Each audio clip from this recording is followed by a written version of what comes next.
Commissioner, IG, collector, SP conference थी, इसमें विशेष रूप से हमारे माननीय मंत्री साथियों ने भाग लिया। आज संपन्न हुई। कुल अलग अलग विषयों पे 17 सत्र हुए। अलग अलग हमने 11 समूह बनाए थे, उन पर चर्चा हुई। 5 प्रस्तुतिकरण भी हुए। और ये चर्चा केवल चर्चा के लिए नहीं थी, इसमें फील्ड के अधिकारी भी थे। 165 आईएएस आईपीएस अधिकारियों ने इसमें भाग लिया। पहले 2 दिन केवल कलेक्टर, कमिश्नर और पल्लव भवन के अधिकारी थे, लेकिन आज कानून और व्यवस्था के विषय के कारण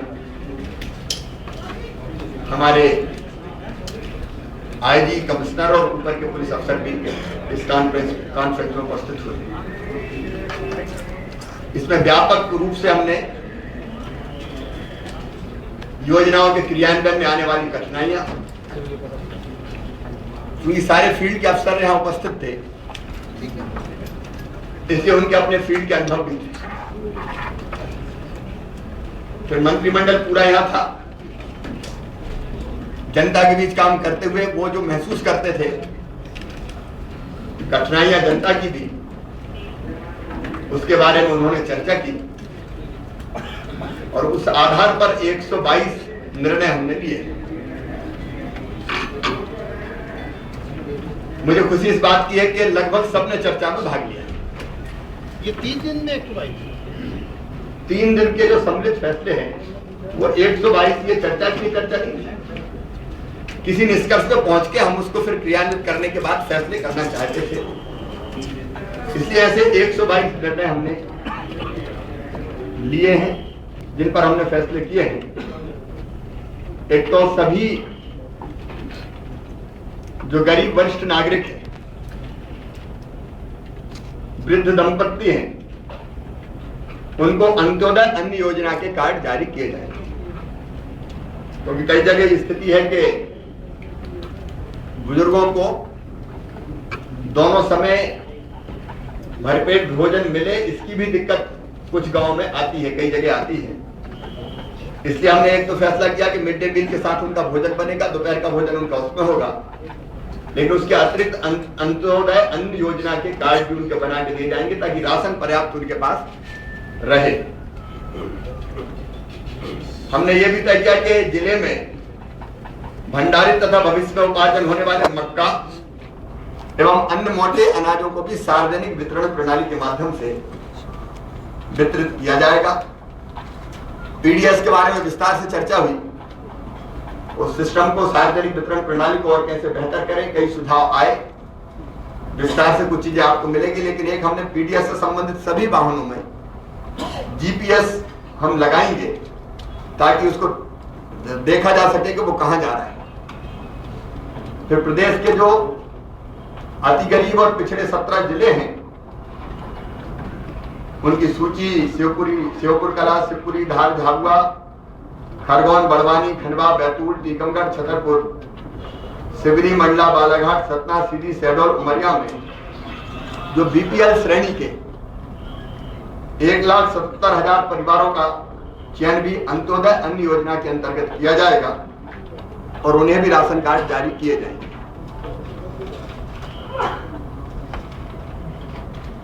नजूल भूमियों पर जो पुराने अतिक्रमण हैं, कई शहरों में कई सालों से कॉलोनीज बसी हुई है, उनको हटाना व्यवहारिक नहीं होगा 50 साल से, 60 साल से, 40 साल से, और इसलिए तय किया कि उनको नियमित करने की एक नीति बनाएंगे और उसके लिए कानून में आवश्यक संशोधन किया जाएगा। नहीं तो उन पर तलवार लटकती रहती है। फिर नजूल भूमि के नवीनीकरण के लिए भी एक नई नीति बनाई जाएगी। भूअर्जन के कॉलोनी की संख्या ये अवैध कानून के बारे में आ रहा हूं। नजूल भूमि के नवीनीकरण के लिए भी नई नीति बनाएंगे और भूअर्जन के ऐसे प्रकरण जिनमें अवार्ड पारित हो गया, केवल मुआवजा वितरण शेष है, कई बार अवार्ड पारित होने के बाद भी मुआवजा वितरण में बहुत समय लगता है, अनावश्यक विलंब होता है। इसलिए हमने तय किया है कि उनको अक्टूबर 2012 तक मुआवजों का भुगतान सुनिश्चित कर दिया जाएगा। शिकायतें कई जगह से आती है कि मुआवजा मिलेंगी। कुछ मामले तो ऐसे सामने आते हैं कि 10 साल हो गए सड़क बनी और मुआवजा नहीं मिला, नहर खुदे कई वर्ष हो गए, मुआवजा नहीं मिला। तो ये अब तत्काल भुगतान की प्रक्रिया हम शुरू करेंगे। जितने भी पेंडिंग प्रकरण हैं उनको अक्टूबर के अंत तक 31 तक भुगतान सुनिश्चित किया जाएगा। फिर खदानों के आवंटन में कई बार ऐसे भी लोग हैं कि खदान ले ली और पटक दी, उस पर काम शुरू नहीं कर रहे। इसलिए यह तय किया है लीज डीड में वैसे ये प्रावधान है कि आवंटन के पश्चात अगर 2 साल तक सतत रूप से खदान में कोई काम नहीं किया और खनिज का उपयोग नहीं किया तो ऐसी खदानों को नियमानुसार लैप्स घोषित करने की कार्रवाई की जाएगी और फिर उन खदानों को कोई वास्तव में जो सीरियस निवेशक है उनको देने की प्रक्रिया शुरू करेंगे। भवन और अन्य संनिर्माण कर्मकार मंडल के पंजीकृत सदस्य तथा कृषि उपज मंडी के हम्माल एवं तलावती कल्याण योजना के हितग्राहियों को, इन सबको जनश्री बीमा योजना का लाभ भी देना सुनिश्चित किया जाएगा। बहुविकलांग कई ऐसे होते हैं, अब बहुविकलांग की अब तक एक अलग परिभाषा थी कि जो इतने % इतने अंग खराब हो तो, लेकिन अगर दोनों आंख नहीं है तो कुछ कर ही नहीं सकता। केवल दोनों हाथ भी नहीं है तो बहुविकलांग की श्रेणी में नहीं आता था। दोनों पैर काम नहीं कर रहे तो भी बहुविकलांग नहीं माना जाता। हम अब इस परिभाषा को बदल रहे हैं। दोनों हाथ अगर नहीं है तो भी बहुविकलांग है, दोनों नेत्र नहीं है, नेत्रहीन है तो बहुविकलांग है, पैर अगर नीचे काम नहीं कर रहे तो बहुविकलांग है। इनको बहुविकलांग की श्रेणी में हम लेके आएंगे और बाकी सहायता के साथ साथ 500 रुपए प्रतिमाह इनको आर्थिक सहायता देना प्रारंभ करेंगे। बिजली विभाग में वैसे कई चीजें हैं, लेकिन एक चीज आती है पिछले साल जो व्यापक पैमाने पर आई, जले हुए ट्रांसफार्मर समय पर नहीं बदले जाते। फीडर सेपरेशन और बाकी विषय है, इसकी मैं चर्चा नहीं कर रहा। लेकिन अब SMS से एक नया सिस्टम हमने शुरू किया है, समाचार मिलते हैं और अब SMS कई बार गांव के लोग कर नहीं पाएंगे। मोबाइल तो है लेकिन सुनने का और बोलने का तो काम ठीक होता है, SMS कई बार नहीं कर पाते। एक कॉल सेंटर बनाया जाएगा, वहां टेलीफोन भी अगर कॉल सेंटर पर करेगा तो SMS के जरिए वो सीधे उस व्यवस्था के पास पहुंचेगा जो ट्रांसफार्मर बदलती है और 3 दिन में उनका बदलना सुनिश्चित किया जाएगा, क्योंकि इसमें भी कई तरह की गड़बड़ियों की शिकायतें हम लोगों के सामने आती थी, इसलिए व्यवस्था बनाई है। कृषि विकास दर के मामले में मध्य प्रदेश आप सब जानते हैं देश में अब नंबर 1 है, लेकिन इसको बनाए रखना बड़ी भारी चुनौती है। तो जंप तो आपने लगा लिया, लेकिन अब उसको लगातार बनाए रखना, अब इसके ऊपर हमको आगे जाना पड़ेगा। और इसलिए ये केवल कृषि विभाग का काम नहीं है, बाकी सब विभाग मिलकर काम करेंगे। हमने तय किया कि कृषि कैबिनेट की बैठक तो विशिष्ट जब इश्यूज होते हैं तो उनकी चर्चा के लिए होती है, फैसले के लिए, लेकिन हर कैबिनेट की बैठक में हम मिनिमम 15 मिनट कृषि पर ही चर्चा, क्योंकि कृषि का मतलब केवल खेती नहीं है, खेती के साथ साथ हार्टिकल्चर भी है, उसके साथ साथ मछली पालन भी है, उसके साथ साथ पशुपालन भी है, बाकी जो सेक्टर जुड़े हैं वो भी इसके साथ में। इसलिए उन पर चर्चा करके हर सेक्टर में हम कैसे बेहतर काम कर पाए, खाद की उपलब्धता, बीज की उपलब्धता, अच्छे बीज, नकली कीटनाशक, नकली बीज, उन पर कार्रवाई का सवाल, पानी टैल एंड तक पहुंचे, कई इशूज हैं जो अलग अलग विभागों के बीच में बैठ के संभव हो सकते हैं। इसलिए लगातार इस पर हम फोकस करेंगे तो इस विकास दर को आगे बढ़ाने में शायद हम सफल हो पाएंगे।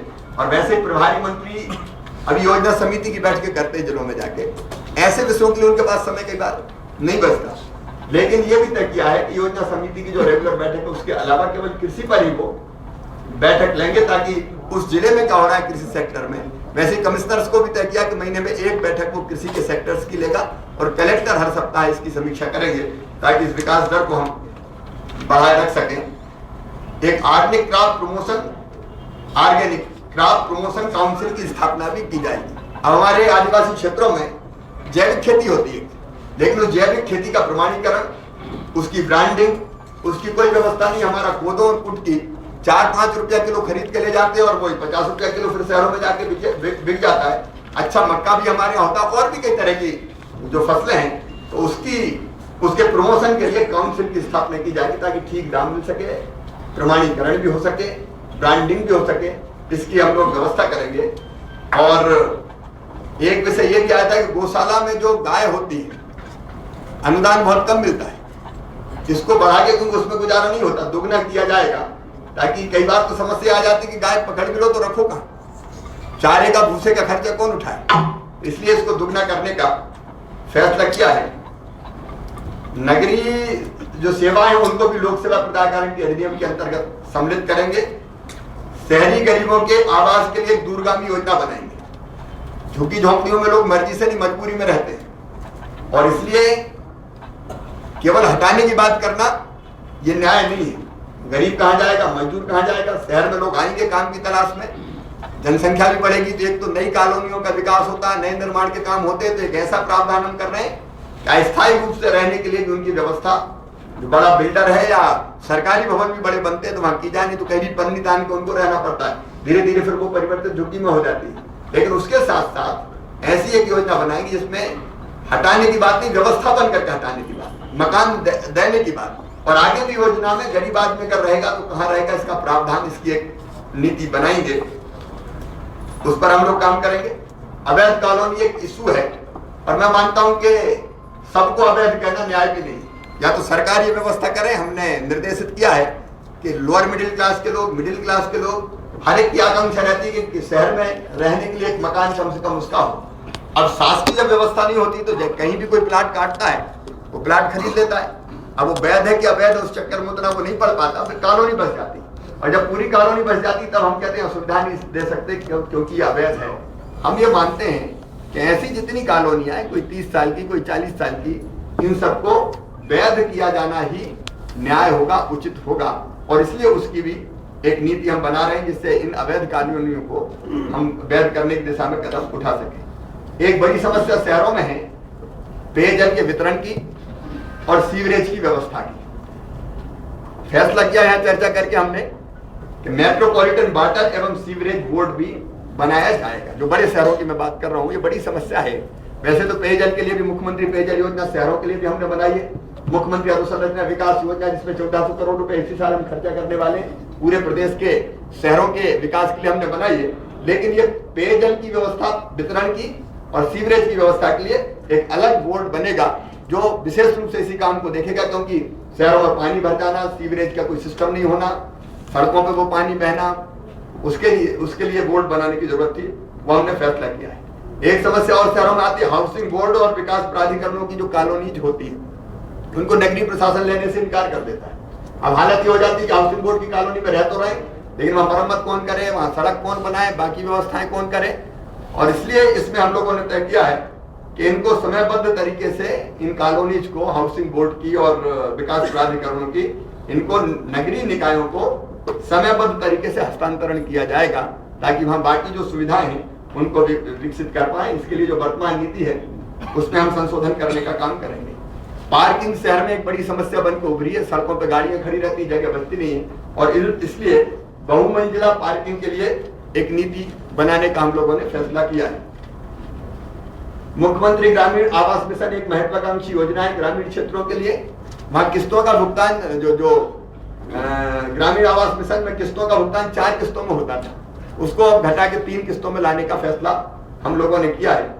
एक फैसला हमने ये भी किया है कि आदिवासी भाइयों और बहनों पे जो मुकदमे चल रहे हैं उनमें के बहुत छोटे छोटे मुकदमे, जरा सी ऐसे मुकदमे बन गए, और उन मुकदमों को वापस लेने के लिए हमने फैसला किया है, क्योंकि छोटे मुकदमों में वर्षों तक वो अदालतों के चक्कर लगाता रहे, ये उचित नहीं है। ग्राम पंचायतों में जो सचिवों के रिक्त पद है उनके कारण दिक्कत होती है, उनको भरने का फैसला भी किया है। फिर एक ई मेजरमेंट, क्योंकि कई बार दिक्कत क्या आती है कि निर्माण का काम हुआ तो कितना हुआ उसका मूल्यांकन कई दिनों तक नहीं होता, इसके कारण काम में भी विलंब होता है, पैसे का भुगतान भी नहीं होता, फिर बाकी गड़बड़ पनपती है। इसलिए सिंगरौली में ये प्रयोग किया है। इस प्रयोग को ई मेजरमेंट बुक के नाम से किया है, इसको सब जिलों में हम लोग लागू करेंगे।